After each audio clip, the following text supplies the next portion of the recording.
Today, I'm going to show you how to enter a new patient visit into the system. We will start with a patient, Susie Public, whose name, date of birth, and MRN I have already entered into the system.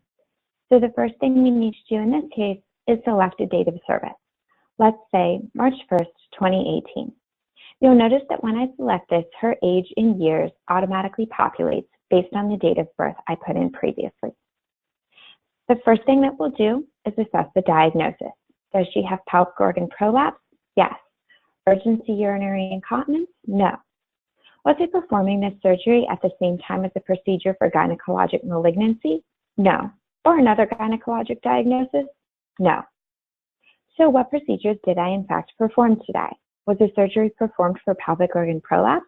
Yes, it was. You'll see when I check yes, this displays an additional question with answer options underneath. We have tried to keep the registry as streamlined as possible by only displaying relevant questions. So today, let's say I did an anterior repair and an apical suspension, but no hysterectomy. I did, however, perform anti-incontinence SUI surgery. So based on those procedures, let's make sure that I got an adequate medical history from this patient.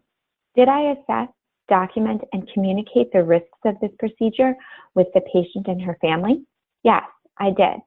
How about assessing her sexual function? No, I did not. Again, you'll see an additional question opens underneath, allowing me to note that in fact the patient was unwilling to discuss this with her provider. Was her BMI greater than 30? No, it was not. Was a pessary offered? Yes, it was.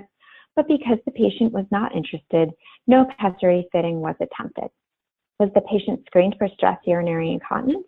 She certainly was, especially given that I'm about to perform incontinence surgery. Finally, was a preoperative objective measurement system, such as the POP-Q, used to characterize the degree of prolapse? Yes, it was.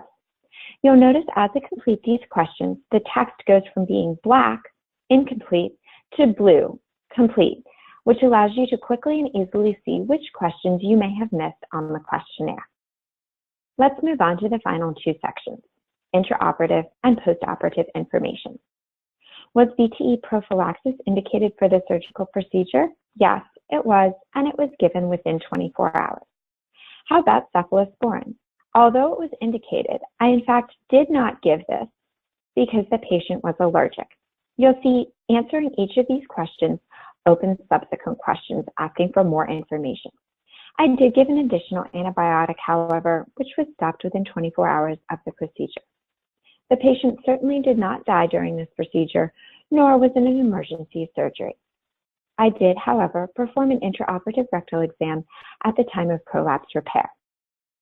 Now, the last three questions only become active 30 days after surgery because they specifically ask about postoperative complications.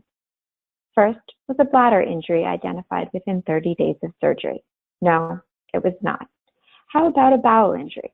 Well, if I say yes, you'll notice that an additional box opens up asking me for the date on which the injury was identified. Let's say 4 days later on March 5th, 2018. How about a ureter injury? No, that was not identified either. So that's it. As you can see, data entry is quick and fairly painless. If I was sure that I never need to change this record, I could click Save and Complete. However, to be on the safe side, let's leave the record open by just clicking Save. Next time, we'll go through how to select quality measures for MIPS reporting based on the data that you have entered about each of these patients. Thank you for watching the video and for using the AQUIRE